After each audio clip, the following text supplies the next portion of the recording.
It's a great pleasure and an honor to introduce Richard Stallman to Trinity, to welcome him to Trinity and introduce him.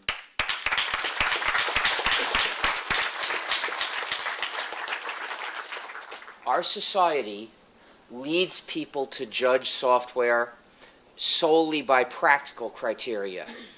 Is it convenient? Is it reliable? Is it efficient? What does it cost? And to ignore the most important questions. What does this program do to my freedom if I use it? What does it do to the social solidarity of my community if I use it? The free software movement is concerned with these questions. Free software means software that respects the user's freedom and the social solidarity of her community. By contrast, the software which is not free is called proprietary software, non-free software, or user-subjugating software. And it keeps the users divided and helpless. Divided because everybody's forbidden to share it, and helpless because the users don't have the source code, so they can't change it. They can't even check what it's really doing to them. Because this is a matter of freedom, not price, we say, think of free speech, not free beer. The issue is not how much or whether somebody pays to get a copy of the program. The issue is, once that person has a copy, is he free? However, just saying we're in favor of freedom is not specific enough to be meaningful. It's very easy to say, I'm in favor of freedom. Even Bush says that. And he doesn't recognize freedom even after he's crushed it. So we have to say something more specific. A program is free software if it gives the user the four essential freedoms. Freedom 0 is the freedom to run the program as you wish. Freedom 1 is the freedom to study the source code and then change it so the program does what you wish. Freedom 2 is the freedom to help your neighbor. That is the freedom to make exact copies of the program and then distribute them to others when you wish. Now, this could mean giving them away or selling them. Either way, it's up to you. And freedom 3 is the freedom to contribute to your community, which means the freedom to make and then distribute copies of your modified versions when you wish. If you have the four freedoms, then the program is free software, which means that the social system of its distribution and use is an ethical system, one that respects the user's freedom and the social solidarity of his community. But if one of these freedoms is missing or insufficient, then the program is proprietary software, non-free software, because the social system of its distribution and use is unethical. And the development of such a program is not a contribution to society, it's a power grab. That program is a trap. Whatever convenient features it may have are the bait. And the trap is, in using the program, you lose your freedom. So if you have a choice between developing proprietary software or no software, it's better to develop no software. At least that way you're not making society more unethical.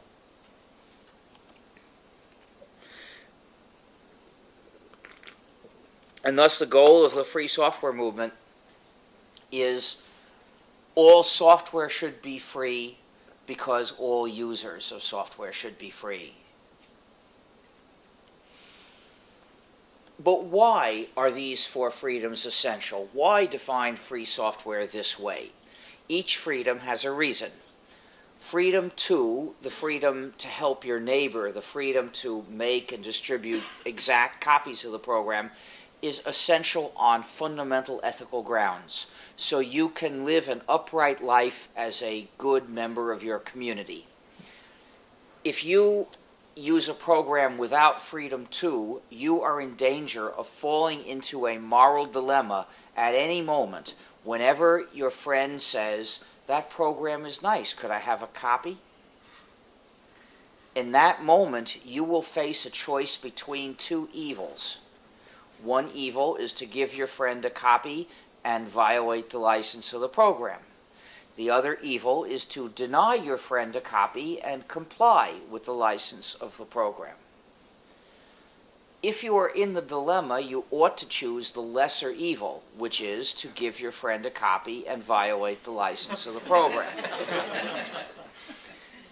This evil is the lesser evil because when you can't help doing wrong to somebody or other, better to do it to somebody who deserves it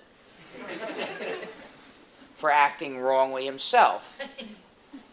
So we can assume that your friend is a good friend, a good member of your community, and normally deserves your cooperation. By contrast, the developer of the proprietary program has deliberately attacked the social solidarity of your community, deliberately tried to divide you from your friends. So, given the choice to do wrong to your friend or to the developer, do it to the developer. But being the lesser evil doesn't make it good. It's never a good thing to make an agreement and then break it.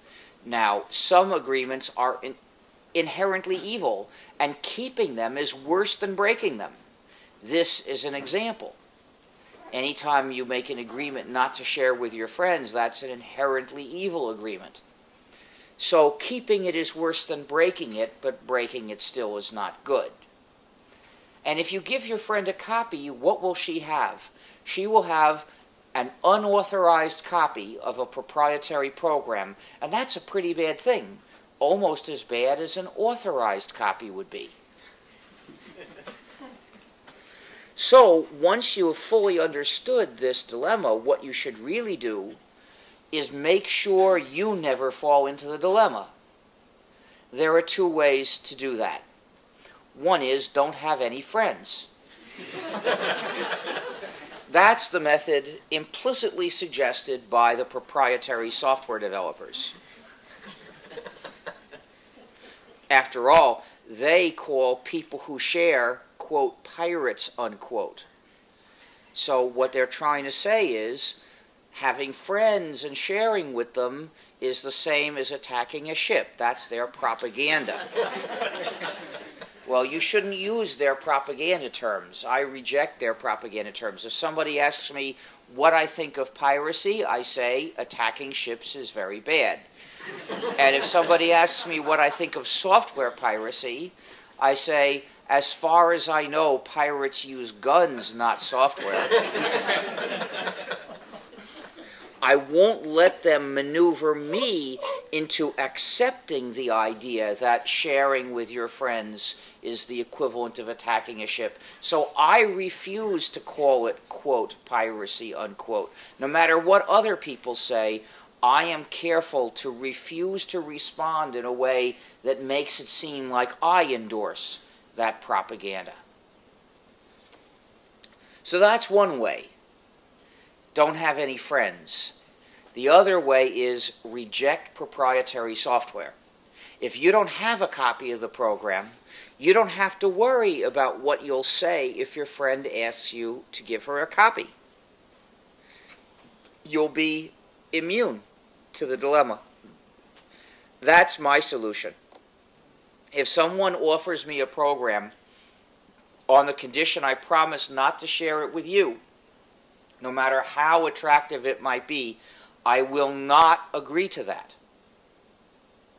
My conscience will not stand for it. And your conscience should not stand for it either. Well, that's the reason for freedom too. The freedom to help your neighbor. The freedom to make and distribute exact copies when you wish.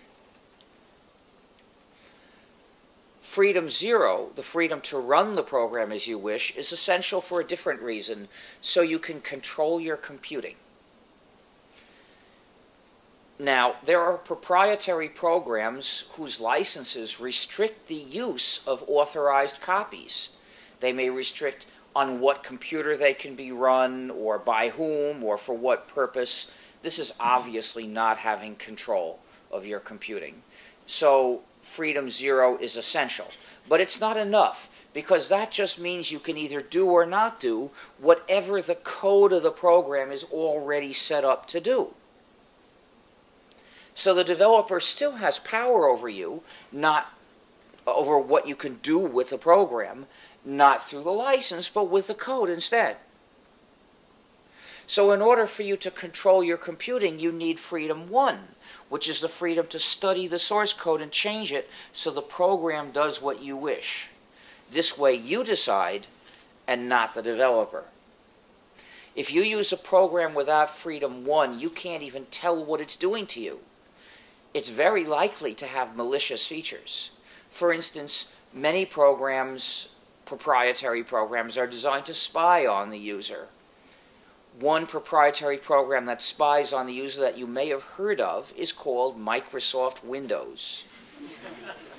When the user of Windows, and I won't say you because I'm sure you wouldn't use a nasty program like this, when the user of Windows invokes the menu feature to search his own copies, his own files for a word, Windows sends a message saying what word was searched for. That's one spy feature. And when Windows XP asks for an upgrade, it sends Microsoft the list of all the programs installed in the machine. Another spy feature. Microsoft never announced these spy features. They were found by investigation. So it's quite possible that there are other spy features in Windows that people have not discovered yet. But Windows is not the only proprietary program that spies on the user. Windows Media Player spies also. In fact, it does total surveillance. It reports everything that the user looks at.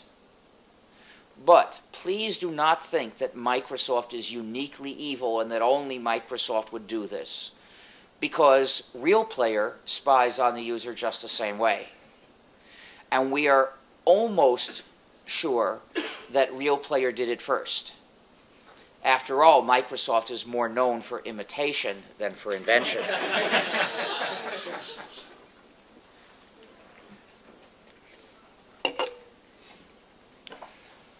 In fact, there are many proprietary programs that spy on the user, but it gets worse. There's also the functionality of refusing to function, where the program says, I don't want to let you see the contents of this file even though it's in your computer. I don't want to let you copy part of this file even though it's in your computer. I don't want to print this file for you because I don't like you. And I'm perfectly serious about that. That program really doesn't like you. And it's not there to serve you. It's there to be your prison guard. It's serving somebody else whose desire is to control you. This kind of malicious feature is known as DRM, Digital Restrictions Management, the intentionally implemented functionality of refusing to function for you. Many companies do this. Microsoft, Apple, Adobe, Google, Amazon, Sony, and lots more. It's a very big problem. So we have set up a campaign of protests against DRM, which you can find in defectivebydesign.org.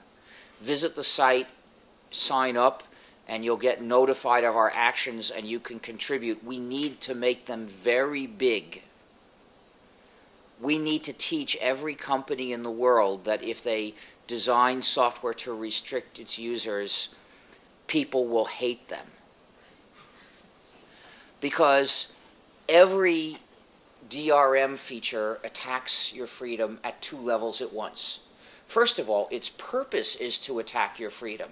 These features are designed to restrict your access to your copies of works that you have in your machine and take away what would otherwise be your legal rights. So they're fundamentally evil, but they attack your freedom at a second level at the same time. And that is, because these formats are secret, we are blocked from developing free software to access them. And thus, the only way you can access them at all is with proprietary software, and that too is an attack on your freedom. So it's two attacks on your freedom at two different levels together. We must destroy DRM. But it gets worse than that. There are also the malicious features designed to attack the user, backdoors. One proprietary program you may have heard of that has a backdoor is called Microsoft Windows.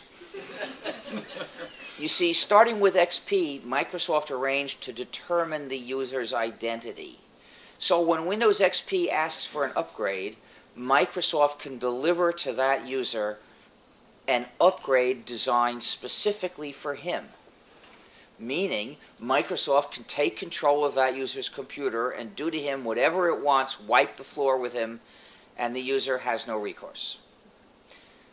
That's the backdoor whose existence we can deduce from well-known facts. Are there others? In India a few years ago, people told me that some of the developers of Windows who were working in India had been arrested and accused of also working for Al-Qaeda, trying to install another backdoor which Microsoft wasn't supposed to know about. That attempt apparently failed. Was there another such attempt that succeeded? We can't check. But we know that Microsoft itself installed a backdoor for the use of another terrorist organization, even more violent, namely the United States government. In particular, the National Security Agency.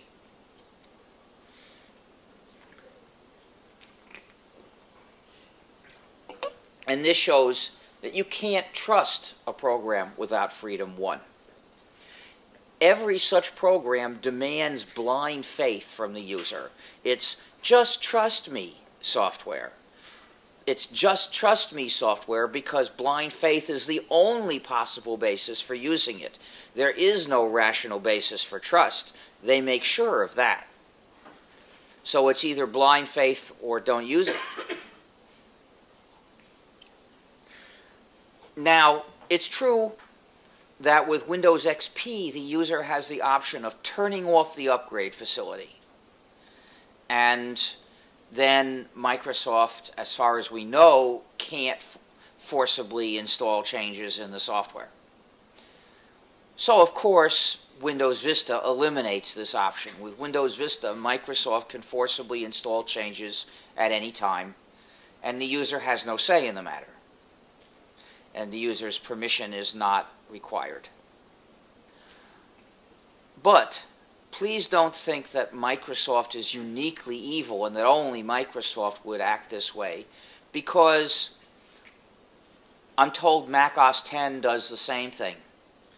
So it's an understatement to say that Microsoft and Apple can take control of the user's computer. The fact is they've arranged to have that control from the very outset and never give it up. And this is where proprietary software naturally leads, to users that are totally under the power of a software developer. Now, there are some proprietary programs in which we know of malicious features. And there are others, programs without Freedom 1, in which we don't know of any malicious features. So some of those programs may have malicious features we don't know about, and others don't. The thing is, we just can't identify which is which. The only way to tell whether a program has malicious features, a program without Freedom 1, that is when you find one. Then you know that it has some, and otherwise you don't know. So we can't identify any of these programs which certainly has no malicious features. We can just speculate that there must be some, perhaps many of them, that don't have malicious features. But even though we can't identify any one of them, we can make a statement about them. Namely, their developers are human. So they make mistakes. The code of those programs has bugs. And the user of a program without Freedom 1 is just as helpless facing an accidental bug as facing an intentional malicious feature. Either way, the user can't fix it. So if you use a program without Freedom 1, you are a prisoner of your software. We, the developers of free software, are human too. We also make mistakes. And the code of our programs also has bugs. Just a second. It's a good thing for me to do this now rather than later.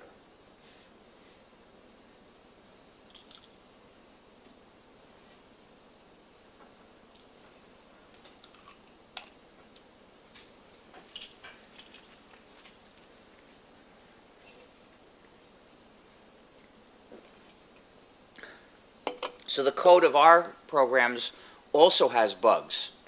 But if you find a bug in our code or anything in our code that you don't like, you're free to change it because we didn't keep you prisoner. We can't be perfect. We can respect your freedom. But Freedom 1 is not enough, because that's the freedom to personally study and change the source code. That's not enough because there are millions of computer users that don't know how to program, and they're not capable of personally exercising this freedom. But even for programmers like me, Freedom 1 is not enough because there's a tremendous amount of software in the world. There's a tremendous amount of free software in the world. It's not possible for any one person to personally study and master all that source code and personally make all the changes that she might want. That's beyond the capabilities of any one person.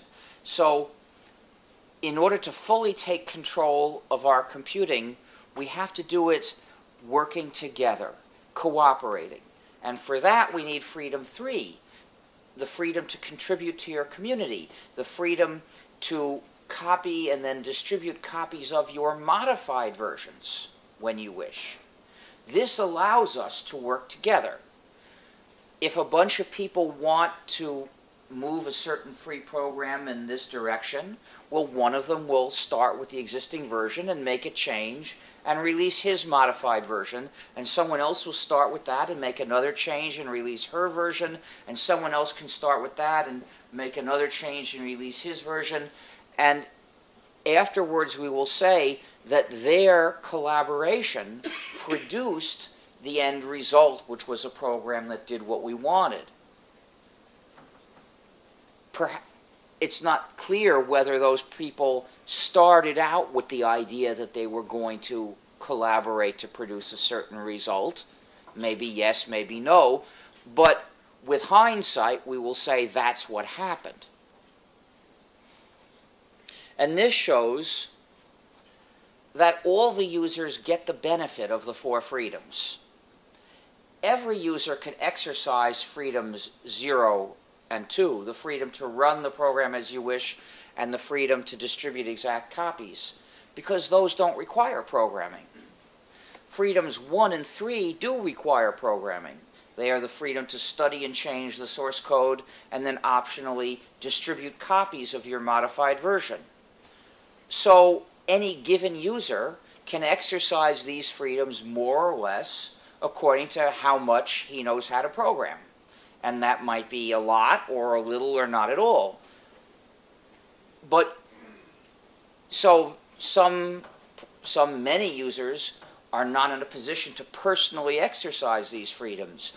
But when others, the programmers, exercise these freedoms and release their modified versions, anybody else then can install them or not. And thus, everybody gets the benefit of living in a society where people have these 4 freedoms. And the combined result of these four freedoms is democracy. A free program develops democratically under the control of its users.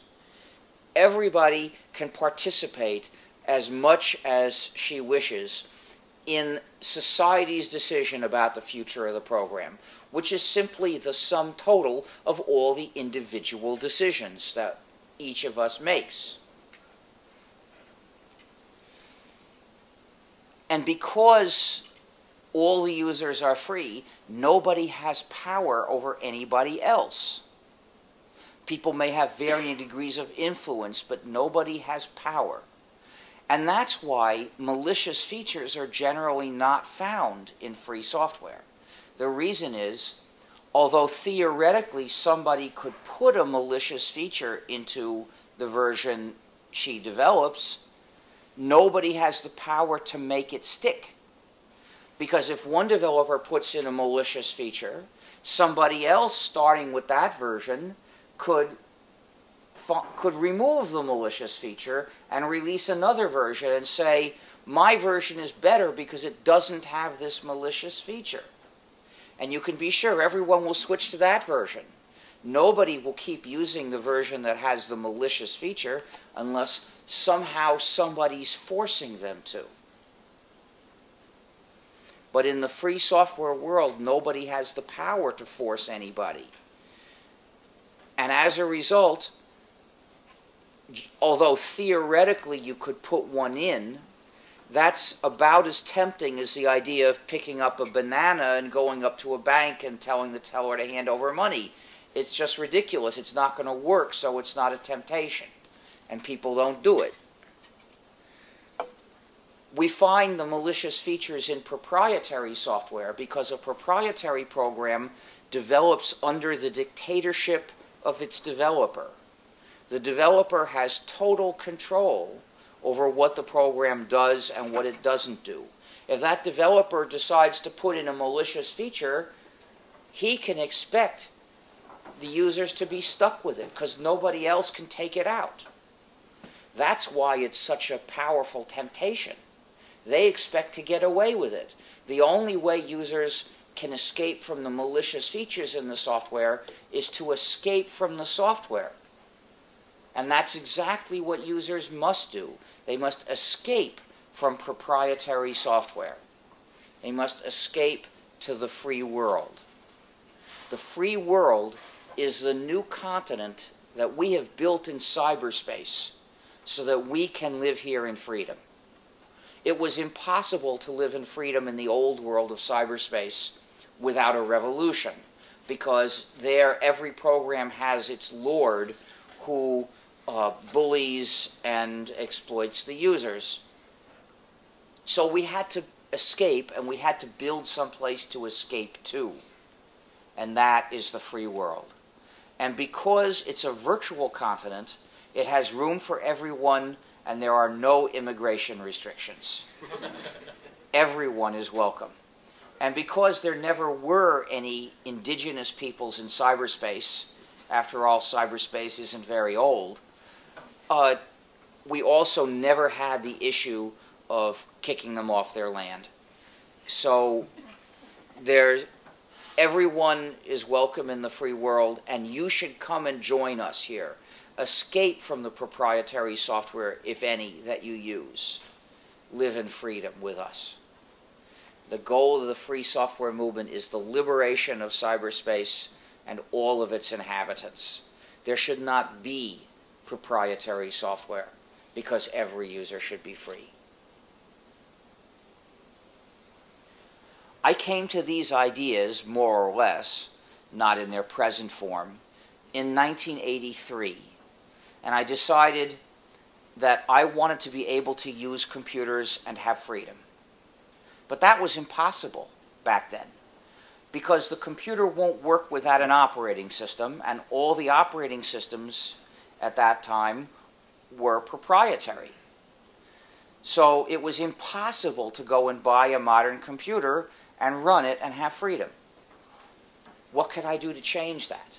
I was one man, not particularly famous, with no political skill or experience. I didn't think I would get very far just by starting a movement and to campaign for these freedoms. But I saw there was another way I could correct this social problem. And that is by developing an operating system. Because if I wrote an operating system, then I would be the author, and I could release it as free software, and then anybody would be able to use a computer in freedom by using that system. So I had worked out a way to correct this social problem through a technical job, which, as it happened, employed my principal skill, which was operating system development. That was my field. So, I was aware of a social problem that most people did not recognize as a problem. I had the skills necessary to try to correct this problem, and it looked like nobody else would do it if I did not. That meant I had been elected by circumstances to do this job. It was my duty. It's as if you see somebody drowning and you know how to swim, and there's no one else around, and it's not Bush,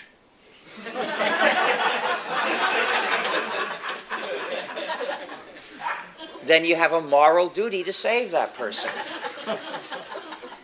Well, perhaps that statement is too strong. There may be others who we should exempt as well, like anybody who supported the USAP at Riot Act. Think about it.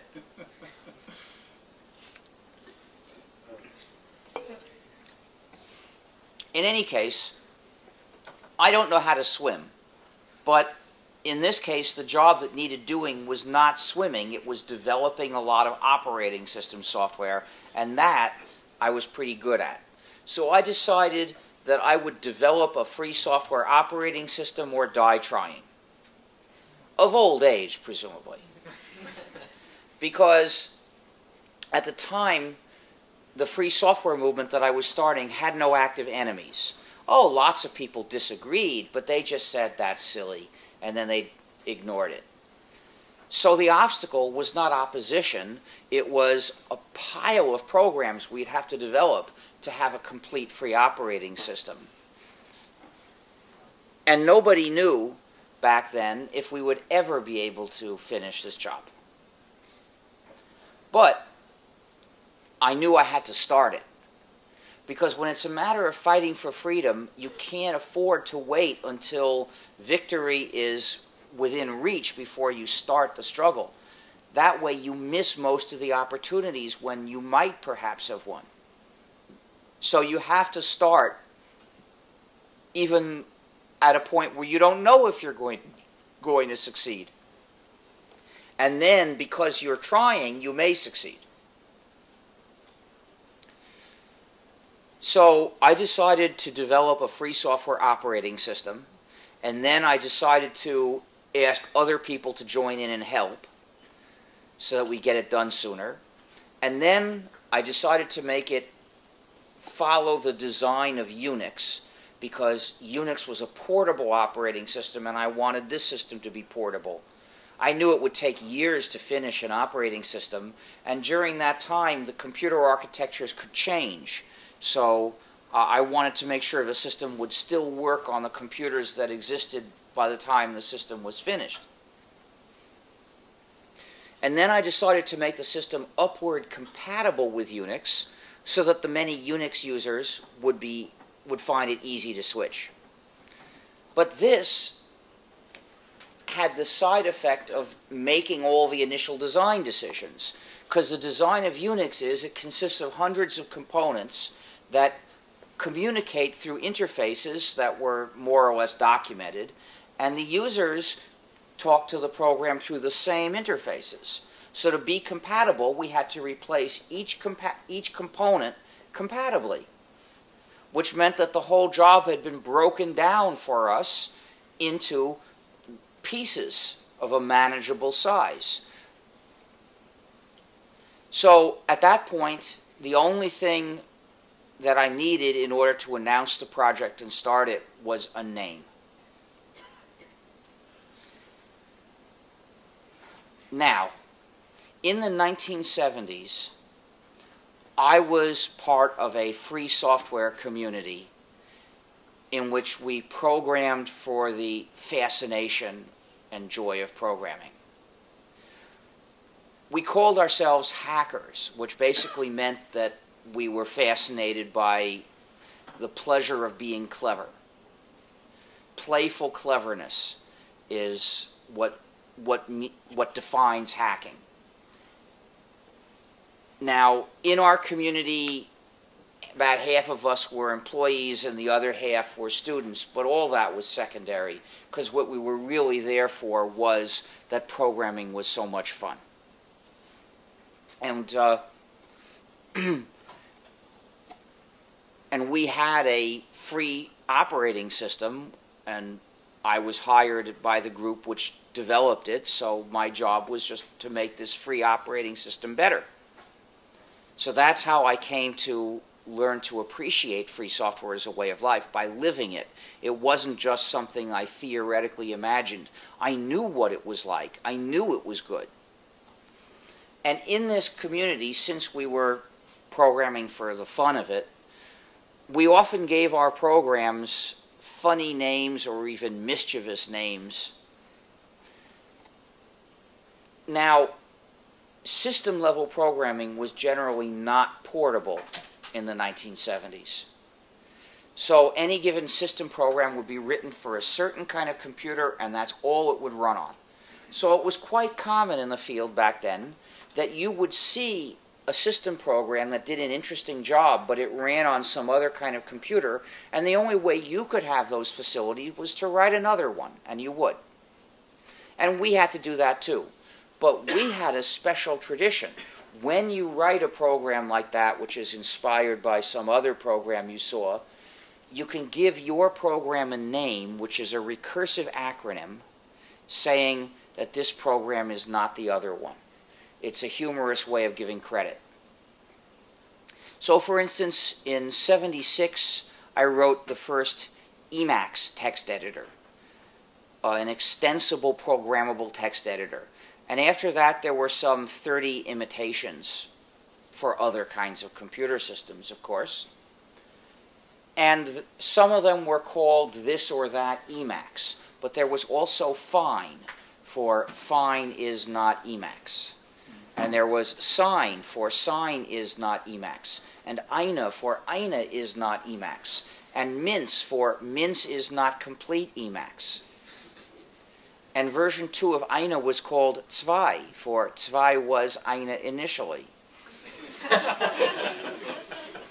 So you can have a lot of fun with recursive acronyms. So of course, since I had decided to make a system that was a compatible replacement for Unix, I decided to look for a recursive acronym name. So I first thought of the usual 4-letter approach. Something is not Unix, blank INU. Thing is, none of those combinations is a word. And if it doesn't have another meaning, it's not a joke. So what could I do? I thought I could make a contraction and get rid of the I. I'd have something's not Unix, blank NU. So I just tried all the possible initials, ANU, BNU, KNU, DNU, ENU, FNU, GNU. Well, GNU is the most humor-charged word in the English language. You can't get funnier than that. But why is the word GNU used for so much wordplay? Well, because according to the dictionary, the G is silent and it's pronounced new. So anytime you want to write the word new, you can write it GNU and you've got a joke. Maybe not a very good one, but there are lots of them. So, and sometimes it is a good joke. When I was a child, there was a funny song called I'm a GNU. So, given a specific, meaningful reason to use this name as the name of a software project, I couldn't resist. But when it's the name of our operating system, please do not follow the dictionary. Please pronounce it with a hard G, pronounce it GNU. If you talk about the new operating system, you'll get people confused. You see, we've been developing it for over 24 years now and using it for over 15, so it's not new anymore, but it still is GNU, and it always will be GNU, no matter how many people mispronounce it as Linux. But how did that error get started? How did it happen that millions of people use a variant of the GNU system and they don't know that's what it is? They think it's Linux. They think it was all started in 1991 by somebody else. How did this mistake happen? Well, it's a matter of an unfortunate accident of history. Throughout the 80s, our job in the GNU project was to develop or find every component that was needed for the GNU system. Well, we found a bunch of them and we developed a bunch of them. And by 1990, we had all except one component. Now, that component is called the kernel, and it is the program that allocates the machine's resources to the other programs you run. So if you think of the program as a kind of structure, the kernel is the thing at the bottom. So we started developing a kernel in 1990. I chose a design, what we thought of then as an advanced architecture with a microkernel at the bottom and then a bunch of servers above that. And the microkernel, I found one that we could use. So we wouldn't have to write that. We would only have to write the top half. And those programs run in user space, which means that if they have errors, you can debug them with an ordinary user-level debugger. And so I thought this way we'll get them working soon. I thought that this design would enable us to have a complete kernel sooner than any other design. And then the Free Software Foundation hired somebody to do the work. I didn't do any of it myself. So I don't really know why it took so many years. But it did. It took something like 6 years before we had even a test version. And it still doesn't work well enough that I'd recommend people use it. There are, it seems, some fundamental problems in the design that nobody anticipated back then. In any case, it's sad that this one among our many projects failed, and there are others that have failed too. Not every program we try to develop has become a success. Fortunately, it was not a disaster, because in 1991, Mr. Torvalds, a college student, developed his own kernel, and he got it to barely work in less than a year.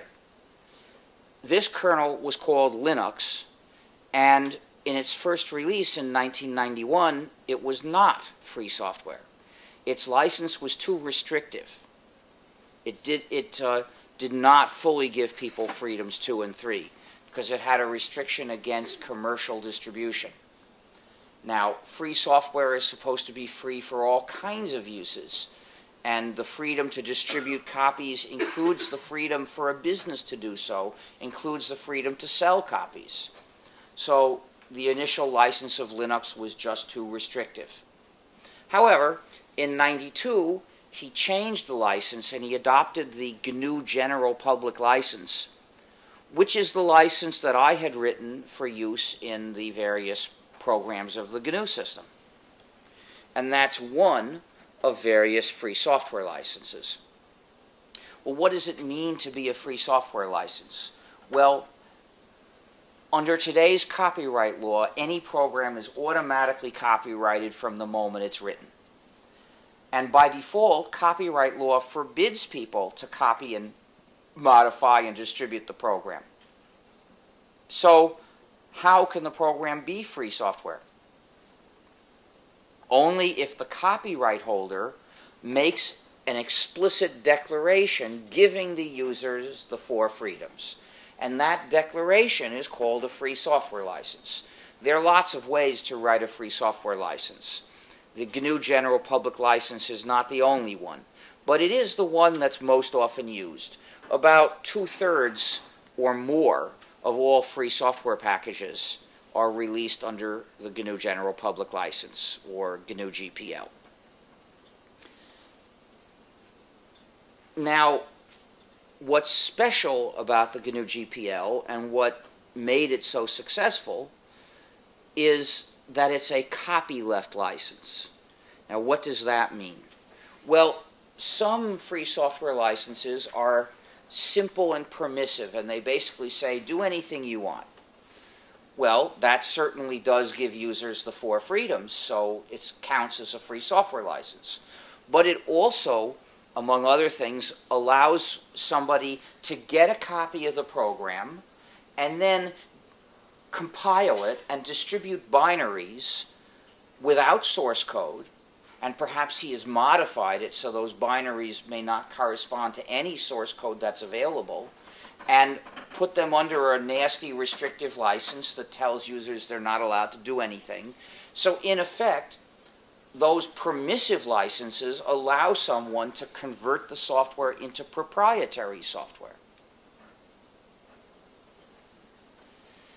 Now, that's not a good outcome if your goal is to give everybody freedom. So I developed a kind of license that makes sure that every user gets freedom along with the code. So the idea of copyleft is we make sure that every user of any version of the program gets the 4 freedoms by telling the middlemen that they are not allowed to strip off the freedom. They're not allowed to pass along the code without the freedom. And the way this works is the license says you're allowed to redistribute this, you're allowed to distribute your modified versions, but the entire program you distribute in this way must be under this license, must be accompanied by the corresponding source code, and basically everything it takes to make sure that when you distribute your version, you pass along to others the same freedom that you got from us. In other words, a copyleft license makes the 4 freedoms into unalienable rights that all users get and cannot lose, except through their own wrongdoing. So, once Linux was available under the GNU GPL, it was free software. And thus the combination of the almost complete GNU system and Linux, the kernel, was a complete free operating system. For the first time, it was possible to buy a PC and run it with free software. And thus the goal that I had announced in 1983 had been reached almost a decade later.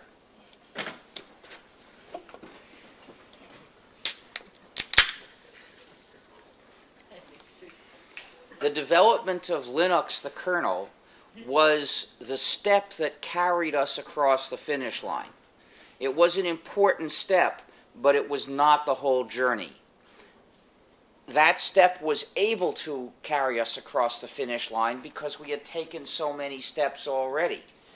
But the people who combined Linux and the GNU system started a confusion. They referred to the entire combination as Linux, and other people picked that up from them, and this is how it happened that so many people use the GNU system together with the kernel Linux, and they think the whole thing is Linux. They think it was all started by Linus Torvalds in 1991, and then they tend to look to his ethical views for their moral guidance, and that is very bad, because he doesn't care about the user's freedom, and he's very loud in saying so.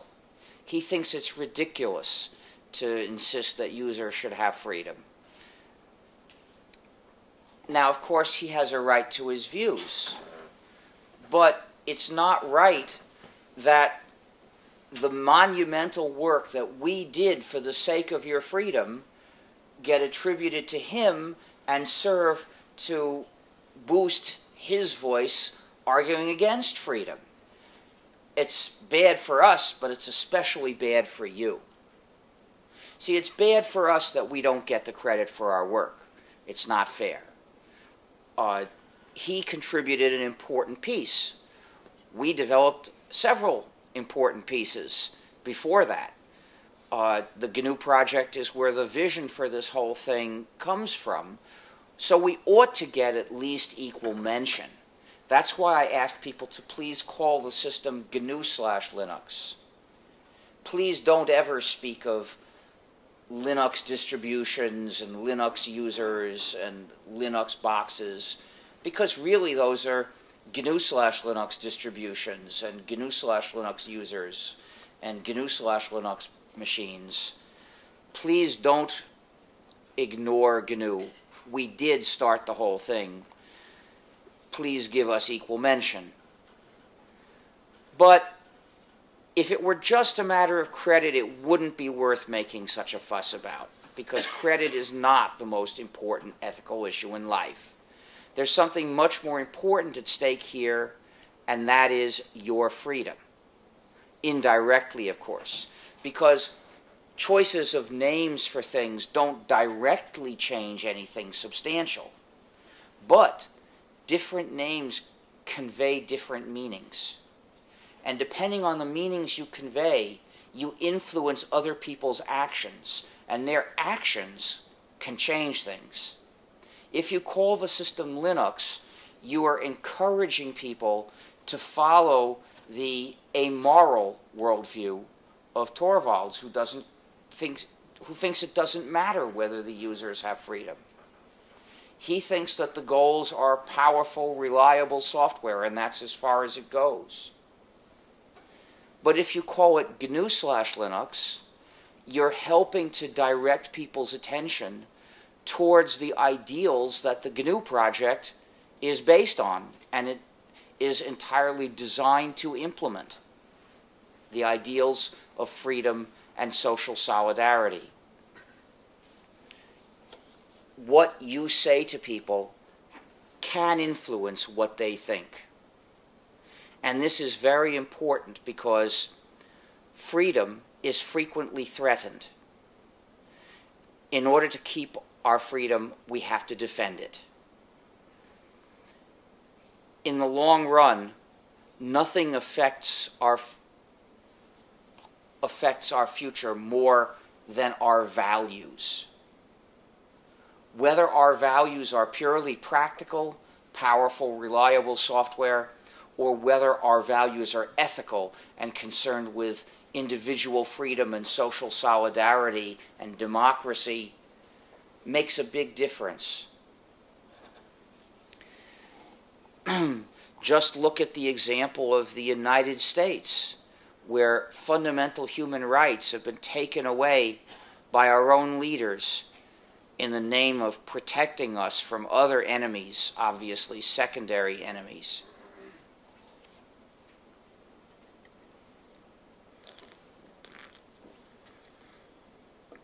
That's what tends to happen when people put freedom second or third or 40th. Now, in most areas of life, the debate about human rights has gone on for centuries. A lot of time to reach conclusions about what human rights everybody is entitled to and spread these ideas around the world. That doesn't mean that the forces of freedom are always victorious, as we can see in this age. But at least it gives us a base to start from. Computing, however, is a fairly new area of life. It's only about 15 years since most Americans started using computers at all, and less in other countries. This is not much time to have a debate about what human rights the user of software is entitled to. Even if you try to have a debate. But our society mostly hasn't tried, because most people, when they started using computers, they started with proprietary software. Everyone they knew used proprietary software. They took for granted that software would be proprietary, and they let the developers of proprietary software dictate the answer to this instead of having a debate. The developers of proprietary software said, no, you users are not entitled to any human rights because we're entitled to impose on you any conditions we choose, and people accepted that, except for the free software movement. But even most of the users of the GNU/Linux system have never heard these ideas of free software. And nowadays, they don't even hear the term free software, because the people who disagree with our ideas of freedom in 1998 coined a different term to use. They used the term open source. They coined that term and they decided to promote it specifically so that they could get away from our ideas. They wanted to appeal above all to business, and they didn't want any annoying ethical ideas to get in the way. So, by coining a new term, they could decide what to say about it, and they decided to say nothing about freedom and social solidarity. And this is why it makes a difference which one you say. If you talk about open source, you are encouraging people to think about practical goals only. If you talk about free software, you're encouraging people to think about our ideals of freedom. There's no avoiding it. If you talk about open source, you will tend to encourage the spread of the ideas normally associated with that term. You'll notice that there are terms which are designed to mention both of them. There are people who want to talk about the software of our community, which some of us think of as free software, and others with different views think of as open source. If you're only concerned with the software as software, it doesn't matter what philosophy the developers believe in. So this is an okay way to refer to both movements and ignore the philosophical difference. Although I think this term is better, because if you look at free and open source software, the term free software is split up. So what you see clearly is open source, and free software is sort of hard to see. So we are at a disadvantage this way. This stands for free/libre and open source software. Well, this is bigger, so it carries a bit more weight, and it's basically we end up having an equal visibility rather than here being at a disadvantage. Now, this is not a joke. This is serious discussion of what people will get out of what they see. If people see free/libre, A, the word libre gives them an idea that it's free as in freedom. And B, this is a bit more substantial, so it can counterbalance the open source and attract its own full share of the attention, and be seen as something else. So this term tends to put us in second place, not so visible. This term makes us more visible. That's why if you want to refer to both of these two different philosophies side by side, I'd ask you to do it this way. But although it makes sense to talk about the software, you can talk about the software saying, let's set aside the philosophies. But when it comes to the matter of philosophies, they are very different. What I say to you and what an open source supporter would say to you are very different, pervasively different, almost from the ground up. because they will only cite practical values. They say that they have a development methodology which typically produces more powerful and reliable software. Those values of practical convenience are the values they cite. Whereas I talk about how we can live in freedom, how we can be members of a community where we are free to help each other, issues that they don't even want to recognize as existing. So when you decide what you're going to say, the most important decision you make is which values you're going to cite. What conclusions you state has less effect than the choice of values that you base them on. And that's where open source and free software disagree. Of course, the companies generally say open source, because many of those companies, even though they may be doing something important with free software, they also distribute proprietary software, and they don't want to teach people to recognize proprietary software as something that will take their freedom away. So they use terms designed to lead attention away from such questions.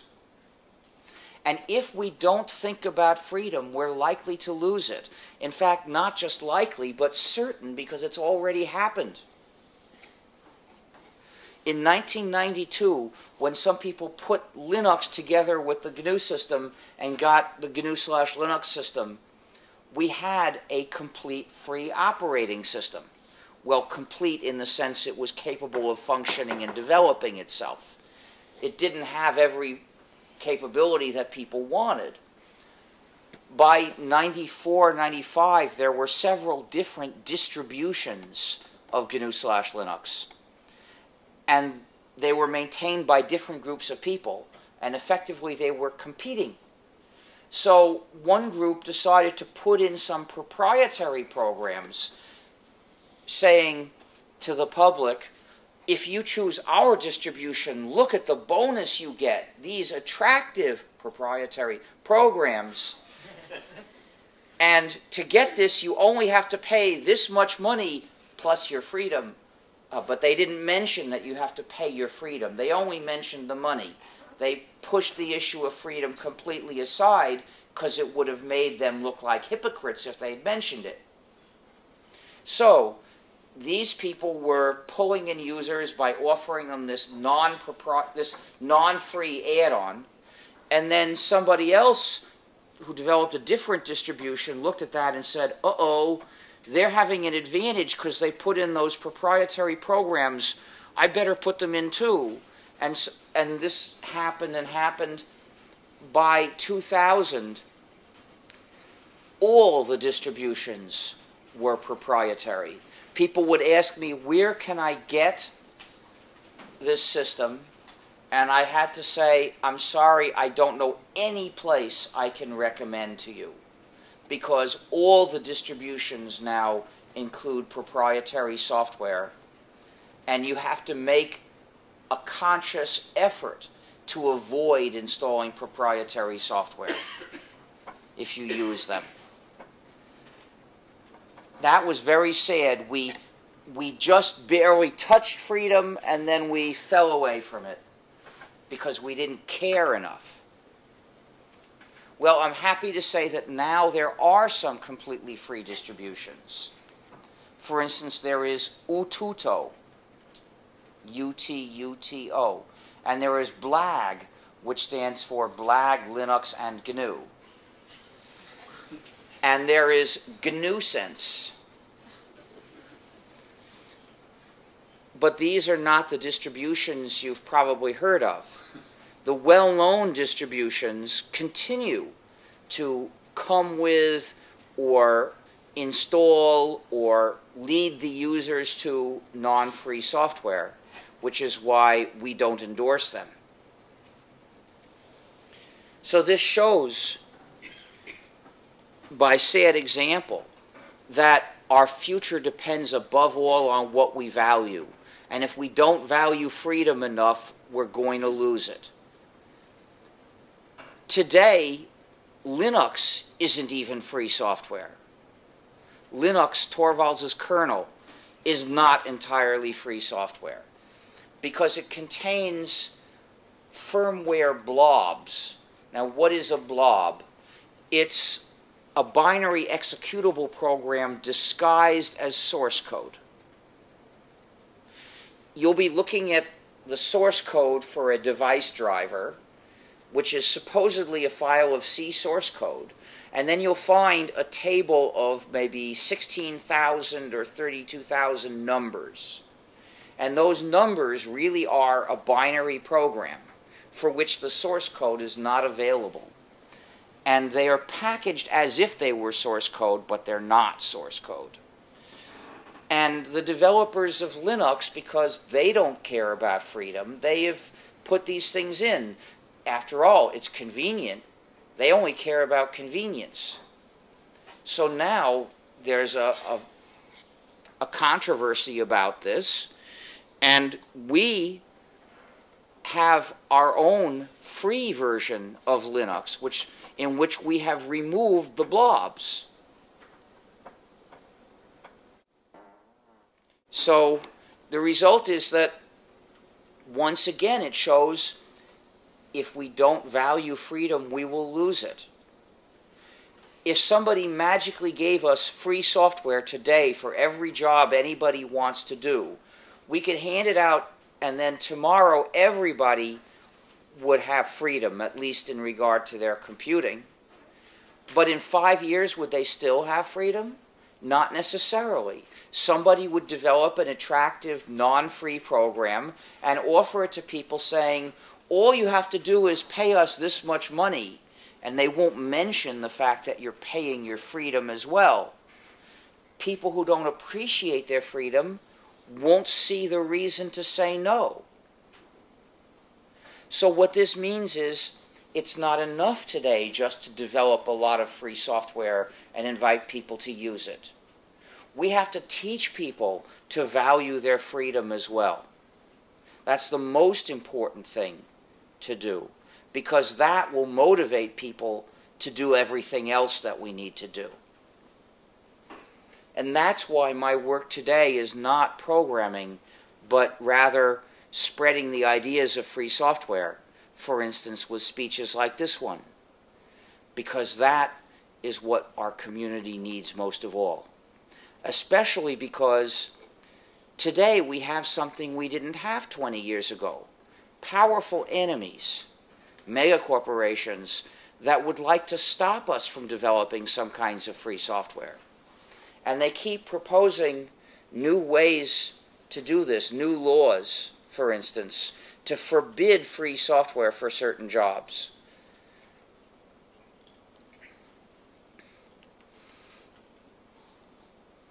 So we have a struggle on our hands.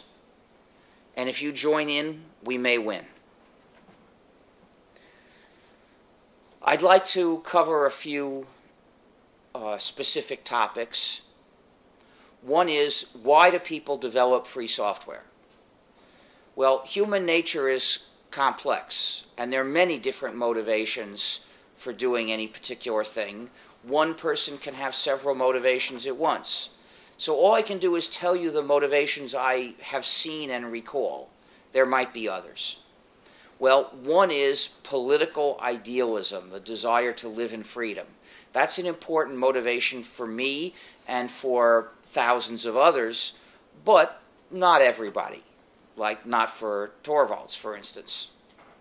Another motivation is to have fun. Programming is great fun, especially, well, not for everybody, but for some people, and those tend to be the best programmers. And I think every free software developer is motivated at least partly by fun. Another motive is to be admired. If you write a good free program, a lot of people will admire you for it, and that feels good. Another is to get a professional reputation as a good programmer. It's related, but not the same thing. If you release a powerful, useful free program, that will show people that you're really capable. Another motive is gratitude. If you have really appreciated using the community's free software for years, and then you write a program that could be generally useful, that's an opportunity for you to show your appreciation by paying forward what the community gave to you. Another motivation is hatred for Microsoft. It's somewhat of a mistaken motivation. Of course, what Microsoft does is proprietary software, and that's unethical. But it's a mistake to focus too much on Microsoft, because that can lead people to mistakenly exonerate everybody else. If you say to yourself over and over, evil equals Microsoft, then you look at any other company and you see it's not Microsoft and you think it's good. Well, that's wrong. That other company might be making software that's just as non-free and just as bad ethically. So we need to avoid this particular narrow focus of our criticism. But nonetheless, hatred for Microsoft motivates a substantial number of people to contribute. And those contributions are good even if their reasons could have been, perhaps have been clearer than they were. And another motive is money. There are a substantial fraction of developers who are getting paid in various different ways. Another topic that people may be interested in is free software and IT sector employment. Some people try to predict a collapse of IT sector employment if the world switches to free software. But this is ridiculous. If we look at the IT sector employment, programming is only a small fraction of that. And in the paid programming, development of proprietary software is a small fraction of that. Most paid programming is development of custom software, which means writing a program for one client to use, and that client is paying for it. Well, if the world migrates completely to free software, this small fraction of a small fraction, which is proprietary software development, that'll go away. But the custom software development part of the paid programming, that won't change much. Because even if all the software is free, if you have a business and you want somebody to develop a particular program for your needs and you want it to happen this year, you're going to have to pay. Sure, you could wait for a volunteer to do it, but you might have a long wait. There might be lots of people who like improving that particular free program, but they have their own ideas about what improvements to make. And they probably want to make things that they think are generally useful. And if you ask them, well, would you please spend a month or 6 months writing this improvement because I would like it, they're likely to say, yeah, I could do that, but you'll have to pay me. Because they're very happy to find opportunities to get paid to do something good like free software, so they're going to expect you to pay, just the way you would now. So there's going to be no change in any of that, which means that the worst that could happen is we lose a small fraction of the IT sector employment. But that doesn't mean we will actually lose employment. We might gain employment. You see, free software generates employment too. Employment adapting and extending free software, often for the use of some client or other. That's not an option with proprietary software. You can't adapt and extend Microsoft Windows or Mac OS because you don't get the source code. But you can adapt or extend any part of the free GNU/Linux system. And there are people who make a business of doing this. So there's some employment we would lose, although it's not that much, and then we gain some. I'm not an economist, and I won't attempt to predict which one is going to be bigger. But what we can see is even the worst case outcome is no disaster. It's not really much change at all.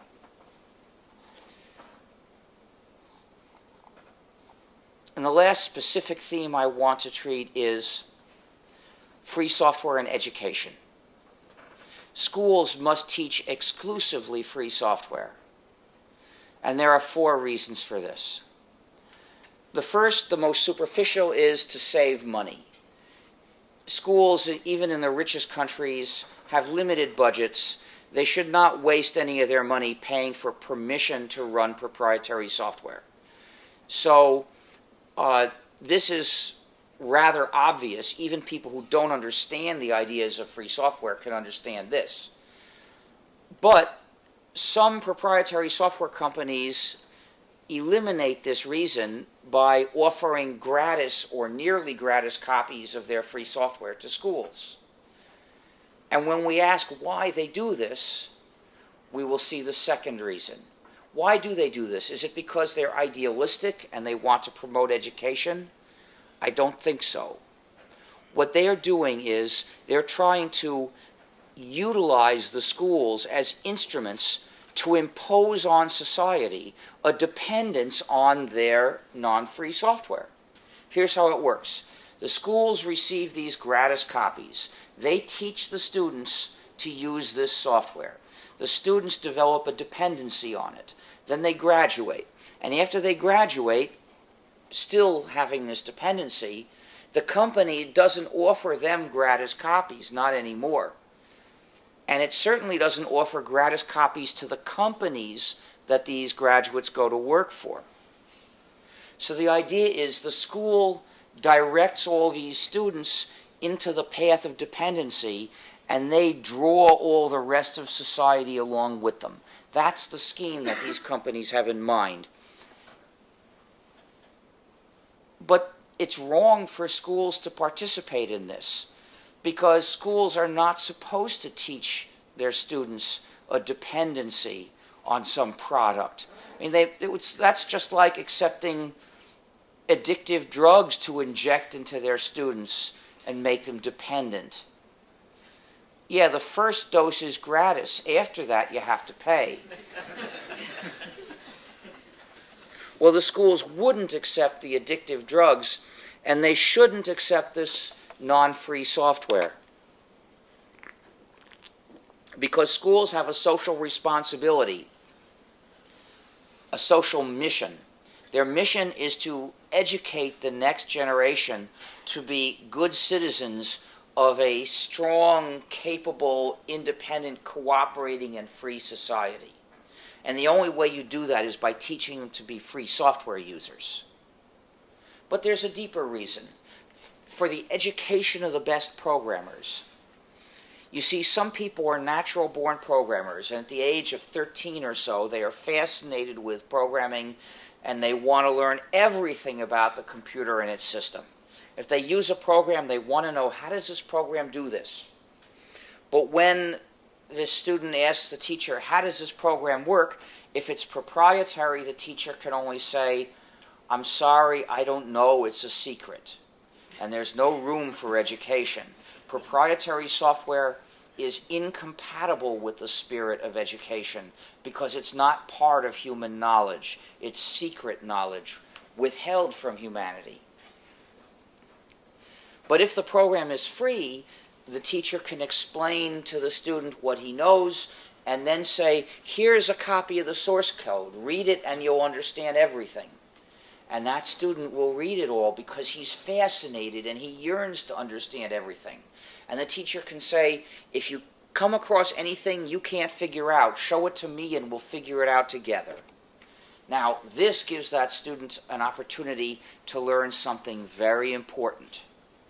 Don't write it like that. Anything that even he can't figure out must be very badly written. So don't write it like that.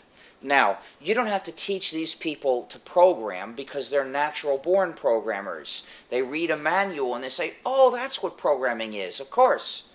But learning to program well is something else. The way you learn to write good, clear code is by reading lots of code and writing lots of code. Only free software lets you do this. The way you learn to write the code that goes in big programs is by starting small, But that doesn't mean small programs. Small programs don't even expose you to the complexities of big programs. No, the way you have to start small is by writing small pieces of code to go in a big program. And only free software lets you do that. That's how I learned.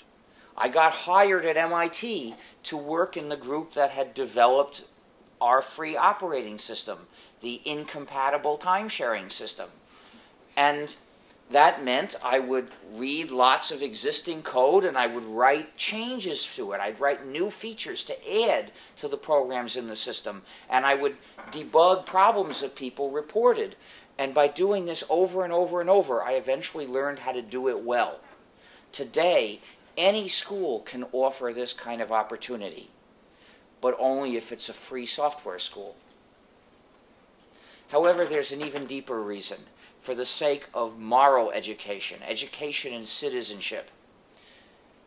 Every school should teach not just facts and not just skills, but above all, the spirit of goodwill, the habit of helping your neighbor. So every class should have this rule.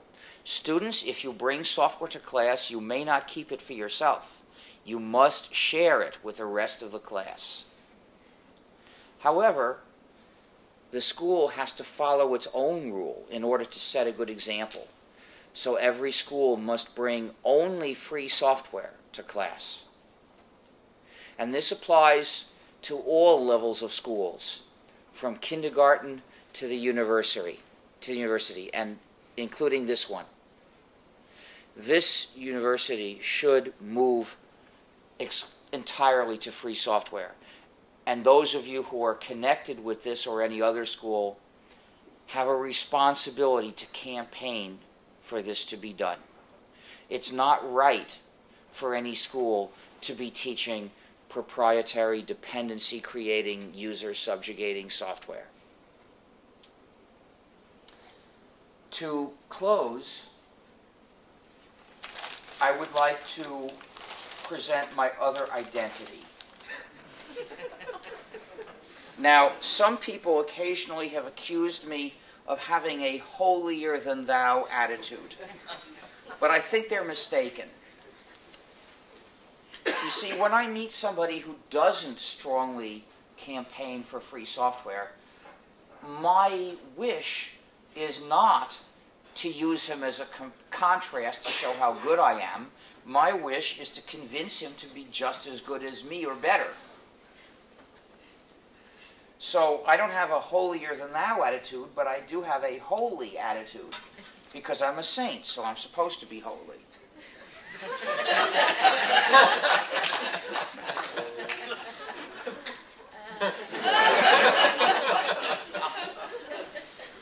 I am Saint Ignatius of the Church of Emacs. I bless your computer, my child. Emacs started out as a text editor, which became a way of life for many users because it had been extended so much that they could do all their work without ever exiting Emacs. And then it became a church with the launch of the news group, all.religion.emacs, which you should take a look at it. You might enjoy it. Today in the Church of Emacs, we have a great schism between several rival versions of Emacs. And we also have saints, but fortunately no gods. Instead of gods, we worship an editor. To be a member of the Church of Emacs, you must recite the Confession of the Faith. You must say, there is no system but GNU, and Linux is one of its kernels. We have a ceremony in the Church of Emacs called a Fubar Mitzvah, in which a young programmer, perhaps of 13 years old, stands in front of the assembled hackers and recites a beautiful part of the system source code.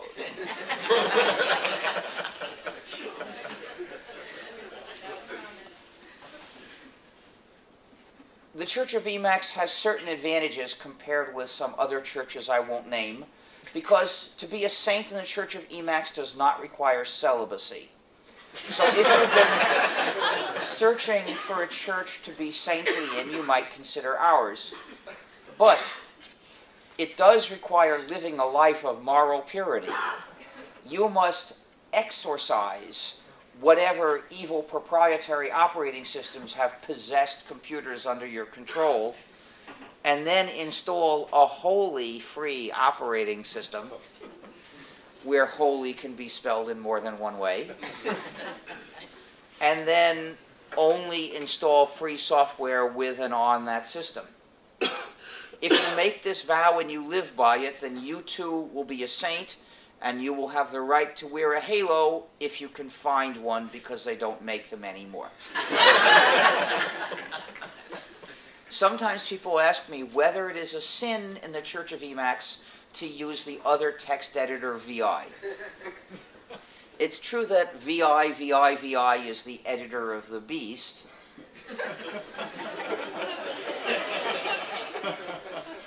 But using a free implementation of VI is not a sin, it's a penance, because it's much less convenient.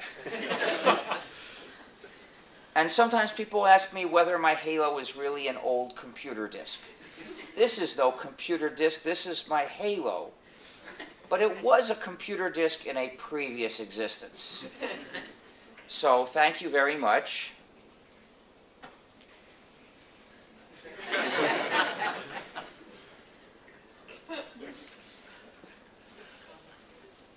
I'll write a few websites on the board. GNU.org is the site of the GNU system and the free software movement.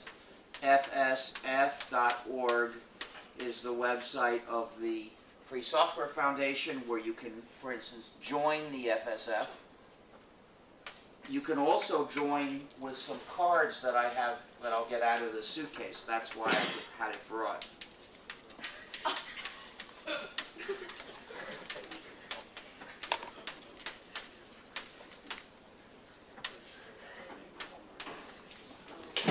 And defectivebydesign.org is the site of our campaign of protests against digital restrictions management, the malicious features of refusing to function.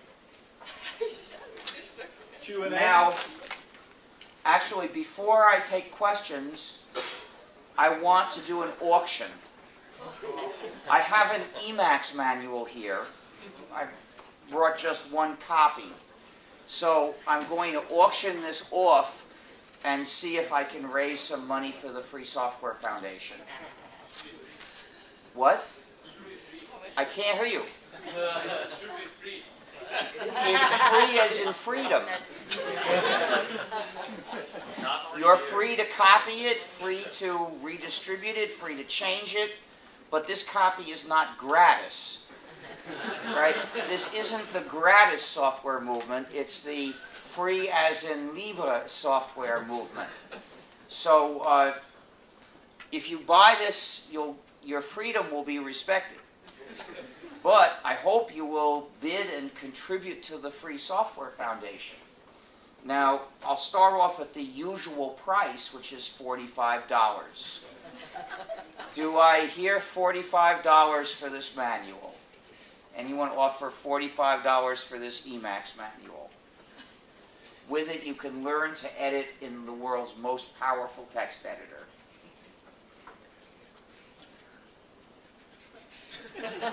Oh, well, I guess this didn't work. What? Take a credit card? Yes, we can take credit cards. I'll put $45. Okay, do I hear $50? Richard, will you sign it? Of course I'll sign it. Do I hear 50? Okay, I got 50. Do I hear 55? I've got 55. Do I get 60? Do I get 60? Do I get $60 to the FSF to support our work? I get 60. Do I get 65? Anyone give 65? Do I hear 65? I've got 60. Do I get 65? I get 65. Do I get 70? Well, that's what happens in an auction, you know. Don't be surprised. I've got 65. Do I get 70? Anyone offer 70 for this GNU Emacs manual? The latest version of GNU Emacs. Do I get 70? Do I hear 70? Going once, twice, 3 times. Sold for 65. Please come down. So to do it with a credit card, get some paper and write the card details in there. Show them.